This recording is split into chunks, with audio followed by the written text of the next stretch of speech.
அன்பார்ந்த மாணவ செல்வங்கள் அனைவருக்கும் எனது காலை வணக்கங்கள் உரித்தாகட்டும். அன்பு குழந்தைகளே, உங்களுடைய முயற்சியை பாராட்டிக் கொண்டு நீங்கள் சிறந்த பெறுபேறு பெறுவதற்கு இந்த முயற்சியும் ஓரளவு உங்களுக்கு பங்களிக்கும் என்பதை மறந்து விடாதீர்கள். ஆயினும் இது ஒரு உங்கள் வாழ்க்கையில முதலாக நீங்க சந்திக்கிற ஒரு போட்டி பரீட்சை. இது சாதாரணமான வகுப்பேற்ற பரீட்சை அல்ல, பாடசாலைகளில் நடக்கிற தவணை பரீட்சை அல்ல. இது உங்கள் திறமைகளை வழிகாட்டுகின்ற, அதாவது முழு திறமைகளையும் வழிகாட்டுகின்ற ஒரு உன்னதமான போட்டி பரீட்சை. இதில திறமையான மாணவரில் அதி திறமையான மாணவர் தான் தெரிந்தெடுக்கப்பட்டு பரிசில் வழங்கப்படும், அதாவது புலமை பரிசு. அப்ப இந்த பரிசிலே நீங்கள் பெறவேணுமாக இருந்தால் தொடர்ச்சியான முயற்சியும் உங்களுடைய கடின உழைப்பும் மிக முக்கியம் என்பதை நீங்க உணர்ந்திருக்கிறீர்கள். இப்ப உங்களுக்கு இந்த காலையிலே எழுந்திருப்பது இப்ப ஒரு பிரச்சனையாக இருக்கும் என நான் எதிர்பார்க்கவில்லை. காரணம் என்னென்றால், இப்பொழுது இது 2வது மாதத்தில, அதாவது ஜூன் மாதத்தில இருந்து 20ஆம் தேதியிலிருந்து நான் இந்த வகுப்புகள் நடத்தி கொண்டிருக்கின்றேன். அப்ப 2வது மாதம் நெருங்கி கொண்டிருக்கின்றது. அப்ப இன்னும் கிட்டத்தட்ட ஒரு மாதத்திலும் குறைந்த நாட்கள் வகுப்புகள் பெறக்கூடியதாக இருக்கும். அப்ப இதுக்குள்ள நான் ஏதோ என்னால முடிந்த அளவில் கொஞ்சம் விடயங்களை உங்களுக்கு தருகிறேன் என கூறிக்கொண்டு நான் விடயத்தினுள் செல்கின்றேன். இப்ப நாங்க கடந்த கால அரச வரிக்கைத்தாள்கள்ல காலத்தை கணிப்பது பற்றி கற்றுக்கொண்டிருக்கின்றோம். அப்ப கிட்டத்தட்ட ஒரு 10-12 வருஷ பேப்பரை நான் ஒரு எளிய பார்வையிடுறேன். அப்ப அந்த பார்வையிடுவதற்கு கொஞ்சம் அவகாசம் எடுக்கின்றது, நேரம் எடுக்கின்றது. காரணம் என்னென்றால், கேள்விகளை ஏனோதானோ ஒன்று பார்த்து கொண்டு போகக்கூடாது, ஓரளவு விளங்கி படிக்கிறது சிறப்பாக இருக்கும். அப்ப அந்த விளக்கம் உங்களுக்கு தெளிவாக இருக்குமா இருந்தால் அது நிச்சயமாக நிறைந்த பலனை தரும் என கூறிக்கொண்டு, நான் இப்ப வைட் போர்டில தான் இந்த பரீட்சைத்தாள்கள் விளக்கம் தந்து கொண்டிருக்கிறேன். அப்ப உங்களுக்கு இப்ப வைட் போர்டு எடுத்து 2015ஆம் ஆண்டில் நடைபெற்ற அரச பரீட்சையில காலக்கணிப்புகள் சார்பான 2 வினாக்கள் இடம்பெற்றிருக்கின்றன. 2015 3 வினாக்கள் இடம்பெற்றிருக்கின்றன. அந்த 3 வினாக்களுக்கும் விடை காணும் விளக்கங்களை நாங்கள் கற்றுக்கொள்வோம். அதாவது 2015ஆம் ஆண்டில் இடம்பெற்ற கேள்விகள்: 19வது வினா, 26வது வினா, 33வது வினா. அதாவது அரச வரிக்கையில வந்த 3 காலக்கணிப்பு சார்பான வினாக்கள். 19வது வினாவில் கேட்கப்பட்டது என்னென்றால், ஒரு பிப்ரவரி மாதம் 5ஆம் நாள், அதாவது 5ஆம் திகதி புதன்கிழமையாக இருந்தால் அம்மாதத்தில் உள்ள, அந்த மாதத்தில் உள்ள ஞாயிற்றுக்கிழமைகளின் எண்ணிக்கை யாது? ஞாயிற்றுக்கிழமைகளின் எண்ணிக்கை யாது என்பதுதான் கேள்வி. இவர்களுக்கு தரப்பட்ட தகவல் பிப்ரவரி 1 5ஆம் திகதி என தரப்பட்டுள்ளது. அப்ப இதை வைத்துக் கொண்டுதான் நாங்கள் கேள்விக்கான விடையை அணுகப் போறோம். அப்ப இங்க சொல்லப்பட்டிருக்கு புதன்கிழமை 5ஆம் திகதி என்று, 5ஆம் நாள். அப்ப எங்களுக்கு தெரியும் 1 2 3 4 முன்னாலே இருக்கின்றது. அப்ப புதனுக்கு முதல் செவ்வாய், செவ்வாய்க்கு முதல் திங்கள், திங்களுக்கு முதல் ஞாயிறு, ஞாயிறு முதல் சனி. அப்ப இப்ப எங்களை கேட்கப்படுகின்றது இந்த மாதத்திலே இருக்கிற ஞாயிற்றுக்கிழமைகளின் எண்ணிக்கை யார்? இப்ப எங்களுக்கு தெரியும் பிப்ரவரி என்றால் 28 நாள் அல்லது 29 நாட்களை கொண்டது. சாதாரண வருடத்துல 28 நாட்களும், லீப் வருடத்துல 29 நாட்களும், அதாவது நெட்டாண்டுல வருடத்தை கணிப்பது 4ஆல் வகுத்து மீதி வந்தால், அதாவது 1 2 3 போன்ற மீதிகள் வந்தால் அது சாதாரண வருடம். மீதி வராவிட்டால் அது லீப் வருடம். அதை கூடி வகுக்கிறது கூடி வருடத்தின் இறுதி இலக்கங்கள் 1க்குள் 10களை மாத்திரம் வகுத்தால் கூடி போதுமானதாக இருக்கும். சரி, இனி நாங்கள் 2ஆம் தேதி இங்கு ஒரு ஞாயிற்றுக்கிழமை இருக்கின்றது என்பதை கவனிப்பதற்குத்தான் நான் 5ஆம் தேதியிலிருந்து பின்னோக்கி போனது. அப்படி இல்லாவிட்டால் மற்றவை என்ன, சில வழி அவசரத்துல 7 8 புதன் வியாழன் வெள்ளி சனி ஞாயிறு என கழித்துக்கொள்ள 7 8 9 10 என்று பார்ப்பார்கள். 9, அதாவது 6ஆம் தேதி 6 7 8 9 என்று பார்த்து 9ல இருந்து பார்த்து கொண்டு போவார்கள். அப்படி பார்க்கிற போது இந்த 2 தவறிவிட்டது. அதற்காகத்தான் முன்னுக்கு இருந்தே 1ஆம் தேதிக்கு போய் வர வேண்டும். அப்ப 2ஆம் தேதி ஞாயிறு என்றால் 2ஓடு 7 9 ஞாயிறு, 9ஓடு 7 16 ஞாயிறு, 16ஆம் தேதி ஞாயிற்றுக்கிழமை என்றால் 16ஓடு 7 23, 23ஓடு 7 கூட்டினால் 30 வரும். ஆனால் 30 இந்த மாசத்துல இல்லை. அப்ப இருக்கப்பட்ட ஞாயிறுகளின் எண்ணிக்கை 4 என்பது விடையாகும். அப்ப 2வது விடையாக 4 என்பது இருக்கின்றது. இனி நாங்கள் இந்த வருடத்தின் 26வது வினாவை பார்வையிடுவோம். 26வது வினா, ஒரு கடிகாரத்தின் மணித்தியால முழுக்கும் நிமிடமுழுக்கும் இடையே உள்ள கோணம் ஒரு செங்கோணத்திலும் பார்க்க குறைவாக இருக்கும் சந்தர்ப்பம் பின்வரும் எந்நேரத்தில் ஆகும். அதாவது நான் உங்களுக்கு ஏற்கனவே சொல்லி தந்திருக்கிறேன். இப்ப கடிகார முகத்தை நாங்கள் வட்டமாகத்தான் கழிக்கின்றோம். ஏனென்றால் 360 பாகை என்றபடியால் அதுல கால்வட்டம் என்பது 90 பாகை.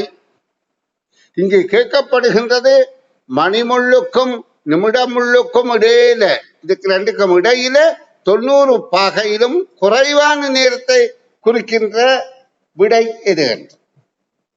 அப்ப எங்களுக்கு விளங்குகின்றது மணிமுள்ளும் நிமிடமுள்ளுக்கும் இடையில செங்கோணத்திலும் குறைவான கோணம், அப்படி என்றால் 90 பாகையிலும் குறைவான கோணம் மூலை உடைய விடை எது என்று தெரிவு செய்ய சொல்லி, அப்ப அங்க 3 விடைகள் தந்திருக்கிறார்கள். அதாவது முற்பகல் 9:30, பிற்பகல் 12:15, பிற்பகல் 3:40.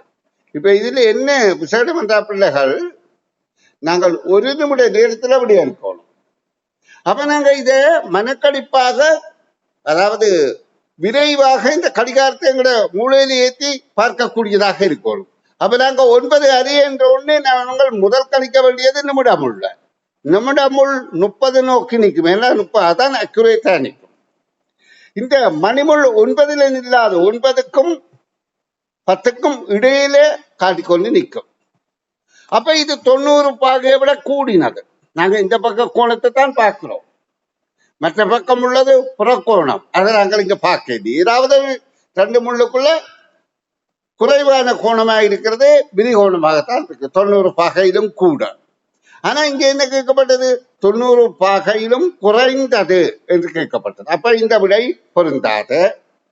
இப்ப 12:15 என்ற ஒண்ணு எங்களுக்கு தெரியணும். நிமிடம் உள்ள பார்க்கிறோம், 15ல நிக்குது, 3ல, அதாவது 15 என்றால் 12 5 5 பிரித்து 15, மணிமுள்ள பார்க்கிறோம், அது 12 அல்ல, 12 விட கொஞ்சம் கால்பாக நகர்ந்திருக்கு ஒன்றுக்கு முடியுது. அப்ப இது பொருத்தமாக இருக்கின்றது. அப்ப அதாவது 90 பாகையிலும் குறைந்த கோணம் 12, 15 என்பது எங்களுக்கு தெளிவாகிவிட்டது. அப்ப 340 சும்மா விளக்கத்துக்கு பார்ப்போம்.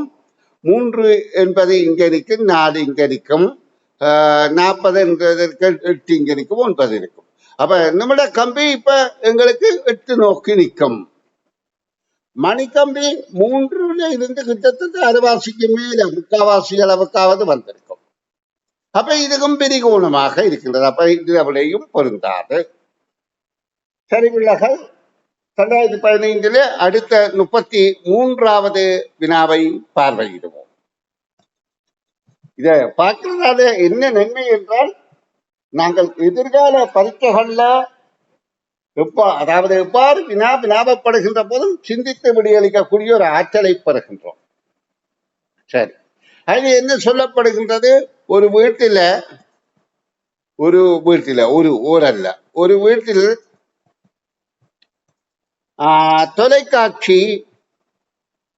தொலைக்காட்சி அதாவது பிற்பகல் 1 மணியிலிருந்து 3:15 வரை செயற்படுகின்றது. அதே வீட்டில் கணினி பிற்பகல் 2:15 3:30 வரை செயற்படுகின்றது. அதே வீட்டில் மின்விசிறி 2:30 3:45 வரை செயற்படுகின்றது. இப்ப கேள்வி என்னென்றால், இந்த தகவலை தந்துவிட்டு 3 உபகரணங்களும் ஒரே நேரத்தில் தொழிற்பட்ட கால அவகாசம் யாது என்று கேட்கப்படுகின்றது. 3 உபகரணம் ஒன்றாக தொழிற்பட்ட நேரம். அப்ப இங்க முதல் ஆரம்பித்தது இது, இறுதியாக முடிந்திருக்கிறது இது. ஏன் 1 மணிக்கு பிறகு ஒன்றும் ஆரம்பிக்கவில்லை, 3:45 முதல் எதுவும் முடிவடையவில்லை. ஆனா இப்ப எங்களை அது கேட்கவில்லை. எங்களை கேட்கின்றது 3ம் சேர்ந்து இயங்கிய ஒரே நேரம் என்றால், இதுல இறுதியாக ஆரம்பித்ததை நாங்கள் பார்க்கணும். இதான் இறுதியாக ஆரம்பித்திருக்கு.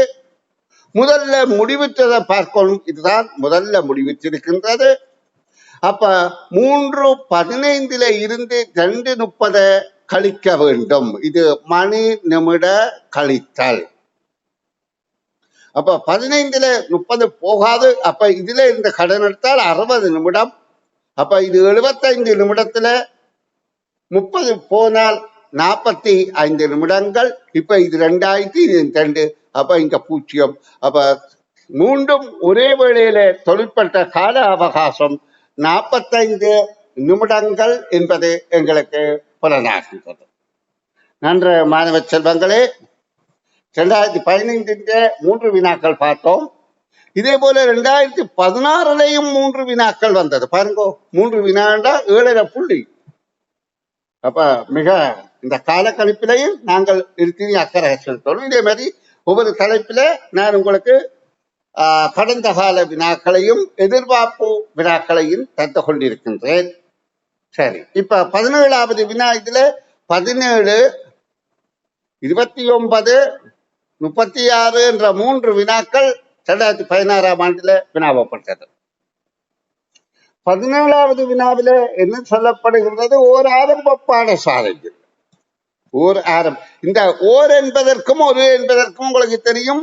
ஓர் என்பது அடுத்த சொல் உயிரெழுத்தில ஆரம்பித்திருந்தால் ஓர் என்று போடணும், அல்லாவிட்டால் ஒரு. அப்போ ஓர் அரசாங்க பாடசாலையில் 1ஆம் தவணை பரீட்சை மார்ச் மாதம் 18ஆம் திகதி ஆரம்பமாகி, 18ஆம் திகதி வியாழக்கிழமை ஆரம்பமாகி மார்ச் மாதம் தொடங்கி நடைபெற்றது.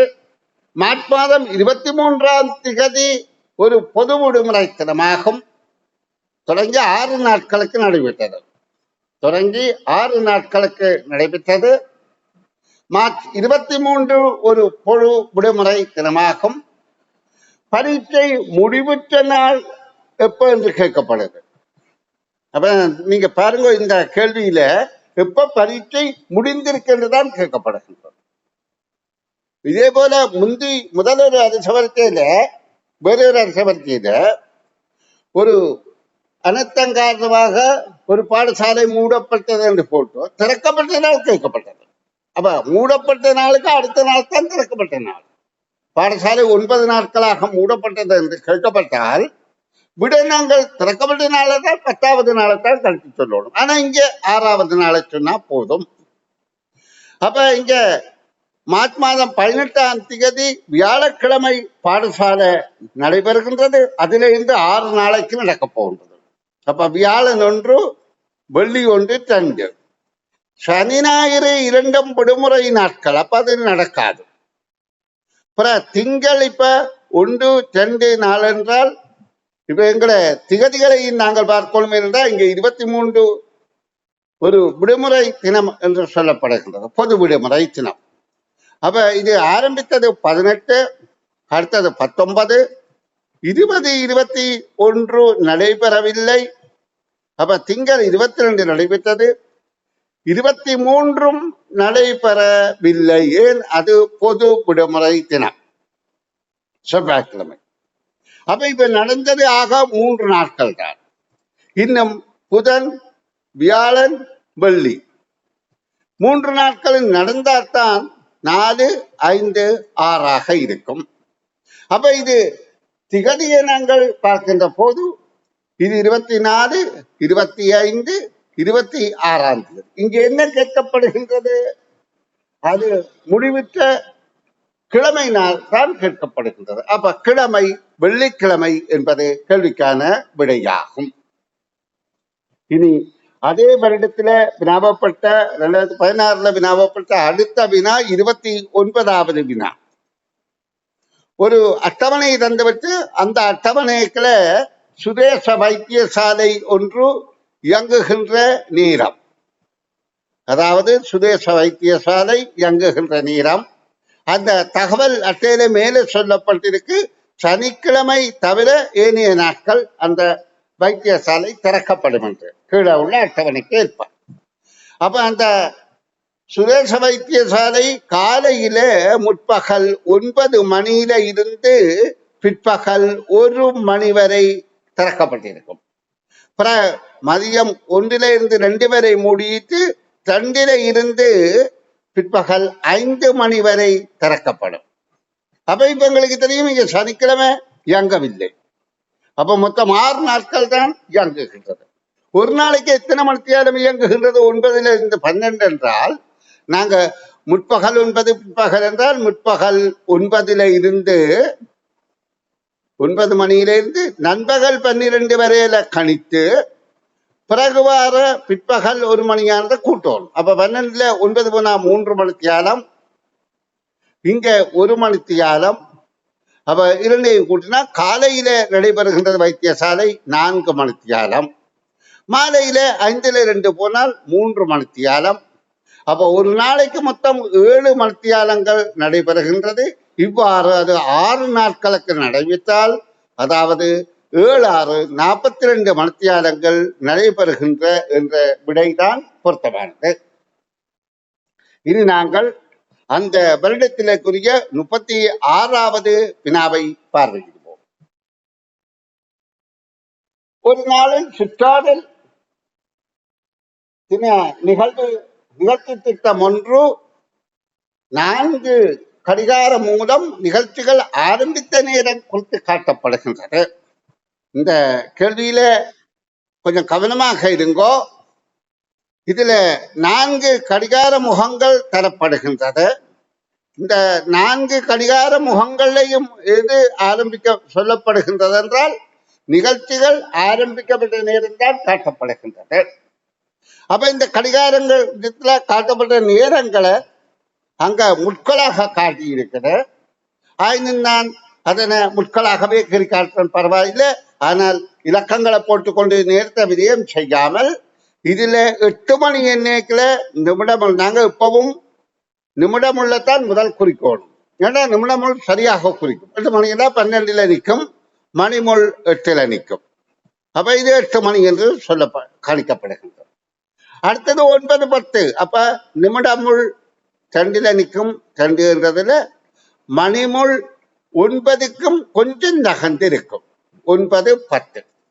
அப்ப இது 9, 10 இரண்டாவது நிகழ்வு. இது முதலாவது நிகழ்வு ஆரம்பித்த நேரம், இது இரண்டாவது நிகழ்வு ஆரம்பித்த நேரம். அப்போ ஒன்று முடிந்தவராதானே அடுத்தது ஆரம்பிக்கும். மற்றது 10, 25. அப்ப 25 என்றால் நிமிடமுள் 5 நோக்கி இருக்கும், மணிமுள் 10ஐ விட கொஞ்சம் நகர்ந்திருக்கும். 10 என்பது இங்க 9, இங்க 10, 10ஐ விட கொஞ்சம் நகர்ந்திருக்கும் மணிமுள். 10, 25 என்று சொல்லப்படுகின்றது. அடுத்த கடிகாரம் 11, 15. அப்ப நிமிடமுள் இங்கே இருக்கின்றது, மணிமுள் 11ல் இருந்து கொஞ்சம் நகர்ந்திருக்கின்றது. இப்ப 12 இங்கே இருந்தால் 11 இங்கே இருக்கின்றது. அப்ப கொஞ்சம் நகர்ந்திருக்கின்றது. இதுல இன்னும் ஒரு தகவல் தரப்படுகின்றது. இறுதியாக நடைபெற்ற நிகழ்வு இது 11, 15. இறுதியாக நிகழ்ச்சி இந்த 4வது நிகழ்வு முடிவித்தது நண்பகல் 12 மணி என்று தகவலாக தரப்பட்டிருக்கும். அப்ப இங்க 3 நிகழ்வுகள், சுற்றாடல் தின நிகழ்வுகள் ஆரம்பித்த நேரங்கள் தான் தந்த இந்த நிகழ்வுகள்ல அதிக நேரம் நடைபெற்ற நிகழ்வு எது என்று கேட்கப்படுகின்றது. அப்ப நாங்க இதுல இருந்து இது 9, 10 சாரி. அப்ப இதுல இருந்து இதுவரையான நேரத்தை காண்றதுக்கு 9, 10 எடுத்து போனால் 1, 10. முதலாவது நிகழ்ச்சி 1 மணி 10 நிமிடம். அடுத்தது 10, 25ல இருந்து 9, 10ஐ கழித்தோமாக இருந்தால் 1 மணி 15 நிமிடம். சாரி, 1 மணி 15 நிமிடம். அடுத்த 3வது நிகழ்வு, அதாவது 9, 10ல இருந்து 10, 25 வரையில நடைபெற்றிருக்கு. அப்ப நாங்கள் நிமிடத்தை கழித்தால் 15 நிமிடங்கள். இல்லை, அதுல தவறு இருக்கின்றது. 9, 10, 10, 25. அது 1 மணி 15 நிமிடங்கள் நடைபெற்றிருக்கின்றது. அதாவது 2வது நிகழ்வு. இந்த நிகழ்வு 1 மணி 10 நிமிடம் என்று இங்க காட்டினேன். இந்த நிகழ்வு 1 மணி 15 நிமிடங்கள். அப்ப நாங்க இனி அடுத்த 3வது நிகழ்வு 10, 25, 11, 15. அப்ப இதுக்கு என்ன கழிக்கிறது? 11, 15 நிமிடம், இங்க 35 நிமிடம். அப்ப இங்க 50 நிமிடம் செலவாக கூட்டிக் கொள்றது. மனக்கணிப்பாகத்தான் இதை கூடுதலா செய்யணும். இப்ப என்ன செய்யணும்? 11, 15. அப்ப 15 நிமிடத்தையும் இதுல இனி 11 ஆகிறதுக்கு எவ்வளவு நேரம் தேவை? 35 நிமிடம். அவரால் 40 நிமிடம் என்பது கேள்விக்கான விடை. அதாவது இந்த தகவல். இப்ப 4வது நிகழ்வு இதுல இருந்து 12 வரையிலே என்றால் இது 45 நிமிடம். அப்ப இப்ப எங்களுக்கு என்ன கேள்வி? அதிக நேரம் நடைபெற்ற நிகழ்வு எது என்றால் 2வது நிகழ்வு. அப்ப கேள்விக்கான விடை 2 என்பது ஆகும். அன்பு மாணவ செல்வங்களே, 2015ல 3 வினாக்கள் வந்தது, 2016ல 3 வினாக்கள் வந்தது. நாங்கள் இப்ப 2017ஐ பார்வையிடுவோம். 2017லையும் இதே போன்றே 3 வினாக்கள் இடம்பெற்றிருந்தது. ஆனா 2023 போன வருடம் 5 வினாக்கள் இடம்பெற்றிருந்தது. அப்ப கால கணிப்பு என்பதை ஓரளவு கவனமாக விளங்கிக் கொள்வது நல்ல சிறந்த பெறுபவரை தரும். சரி, 2017ல நாங்கள் முதலாவது வினாவை பார்ப்போம். அதாவது அதுல வந்த 3வது வினாவாக வந்திருந்ததா இருக்க வேண்டும். எத்தனையாவது வினா என்று தெரியவில்லை. நான் குறிப்பு வைத்துத்தான் இதுல விளக்கம் தருகிறேன், கேள்வியை விளங்கப்படுத்துகிறேன். அதாவது இதுல ஜனவரி, ஏப்ரல், மார்ச், ஏப்ரல், மே, ஜூன், அதாவது 2017ஆம் ஆண்டு வினாத்தாளிலேயே நான் உங்களுக்கு விளக்கங்களை தருகின்றேன். அதாவது இதுல 5வது வினாவாக வந்தது ஒரு கேள்வி. அதாவது இதுல 3ஐ ஒரு கூட்டமாகவும் 2ஐ வேறொரு கூட்டமாகவும் வேறுபடுத்தலாம்.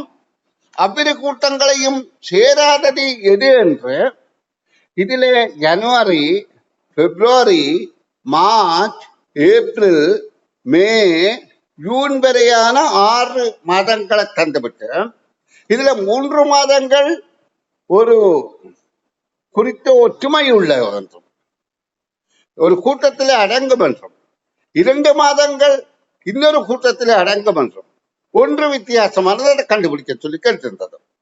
அப்ப இங்க நாங்க ஜனவரி என்பது மேடுகள் எல்லாம் 31 நாட்களை கொண்ட மாதங்கள் 1, 3, 5. அப்ப ஜனவரி என்பது 1, மார்ச் என்பது 3, மே என்பது 5. இந்த 3 மாதங்களும் 31 நாட்களை கொண்டது. மற்ற 31 நாட்களை கொண்டது. இந்த 3ம் ஒரு கூட்டத்துக்கு அடங்கும். அடுத்தது இந்த 4ஆம் மாதம் ஏப்ரல் என்பதும் ஜூன் என்பதும் 30 நாட்களை கொண்ட மாதங்கள். இது 2ம் ஒரு கூட்டத்துக்கு அடங்கும். அப்ப இதுல வித்தியாசமானது இந்த பிப்ரவரி மாதம் மட்டும்தான் 28 அல்லது 29 நாட்களை கொண்டதாக இருக்கும். அப்ப வித்தியாசமானது என்பதற்கு அந்த விடையை நாங்க தெரிவிக்க வேண்டும். இனி நாங்கள் 2017 நடைபெற்ற 10வது வினாவை பார்வையிடுவோம். இது கால கணிப்பு தான். அதாவது இதுல ஒரு அட்டவணையில 4 பெண் பிள்ளைகளின் பெயரை தந்துவிட்ட ஒரு அட்டவணை தந்திருக்க. பெயர், அவர்களுடைய பெயர் போட்டிருக்கிற, பிறந்த திகதி தந்திருக்க. இதை வைத்துக் கொண்டு அவர்களுடைய யார் மூத்தவர் யார் இளையவர் என்பதை நாங்க தெரிவு செய்யணும். இதுல 4 பேர்த்த பேர், ஒன்று மாதவி, அடுத்தது ரேவதி, அடுத்தது பாத்திமா, அடுத்தது சமந்தி. இவர்கள் பிறந்த வருடம் மாதங்கள் முதல் வருடங்கள் தரப்படுகின்றது. இவர் 2006, அடுத்தது 2007, திரும்ப 2006, 2007. இப்ப மாதங்கள் 6ஆம் மாதம், 10ஆம் மாதம், 4ஆம் மாதம், 5ஆம் மாதம். திகதிகள் 13, 2, 28,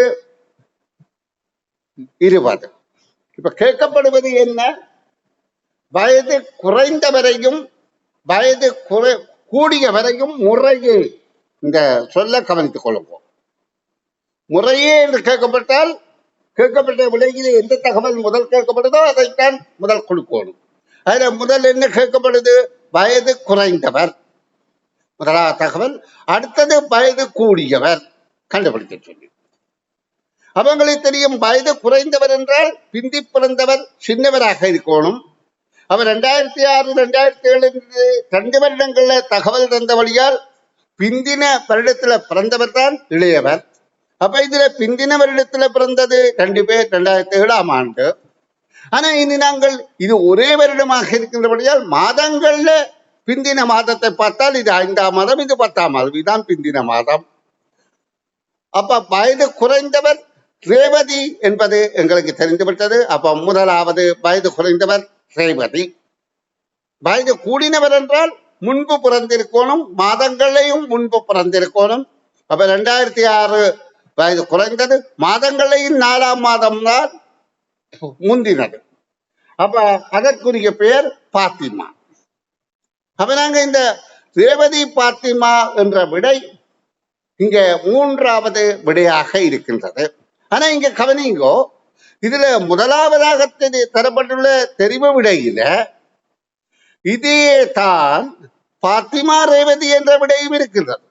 அப்ப அவசரப்படுத்தி செய்கிற பிள்ளையும் வாசிப்பாற்றல் குறைந்த பிள்ளையும் இந்த முறையே என்று சொல்ல வாசிக்காவிட்டால் இந்த பிள்ளைக்கு இந்த விடையும் சரி. ஆனா இது பிள்ளை அந்த பிள்ளைக்கு மட்டும்தான் சரி. ஏனென்றால் அரச பரீட்சை செய்த பிறகு வருகின்ற பிள்ளைகள் எல்லாரும் வீடுகள்ல சொல்லுகின்ற சொல்ல என்னென்றால், நான் நல்லா எக்ஸாம் செய்தனம்மா, எனக்கு இந்த அளவு வரும் என்று 180, 190க்கு மேலேன்னு சொல்லுவார்கள். ஆனா கடைசியா பார்த்தா வரைக்குள்ள 160, 170க்குள்ள தான் வருது. என்ன காரணம் என்றால் பிள்ளையான விடியளித்தாலும் சரியான நினைத்து தானே விடியளித்து போட்டு வருது. அப்ப இந்த பிள்ளை நினைக்கும் தான் சரியாத்தான் விடியளித்திருக்கின்றேன் என்றால் பிள்ளையான விடியத்தான் அளித்திருக்குது. அதுக்கு காரணம் அவசர புத்தி, அறியாம, தெளிவின்மை, வாசிப்பாற்றல் போதாமையாக இருக்கும். ஆனா அந்த பிள்ளை தன்னுடைய இந்த குறைகளை கருதாதபடியாலும் விளங்காதபடியாலும் தெரியாதபடியாலும் பிள்ளை சொல்லும் வந்து நான் நன்றாக செய்திருக்கேன் சரி என்று. அப்ப பிழையாக செய்தது, அதாவது பிழையானதை சரி என தீர்மானித்ததான் அங்க தவறு என்பதை புரிந்து கொள்ளுங்கள். இனி நாங்கள் 2017ஆம் ஆண்டின் 20வது வினாவை பார்வையிடுவோம். அதாவது 3 வருட பேப்பரை பார்த்தாலே அங்காலே இன்னும் ஒரு 3 வருட பேப்பரை பார்த்துட்டு நாங்கள் வேற வடிவத்துக்கு செல்லக்கூடியதாக இருக்கும். இப்ப இங்கே சொல்லப்படுகிறது 31 நாட்கள் உள்ள மாதத்தில செவ்வாய் புதன் வியாழன் 5 வீதம் உள்ளன. அம்மாதத்தின் 24ஆம் தேதி என்ன கிழமை என்று கேட்கப்படுகின்றது. அப்ப எங்களுக்கு தெரியணும், ஒரு மாதத்துல 31 நாள் என்றால் 31 7ஆல வகுத்தால் 7 4 28 இந்த 3 நாட்களும் தான் 5 வீதம் இருக்கும்.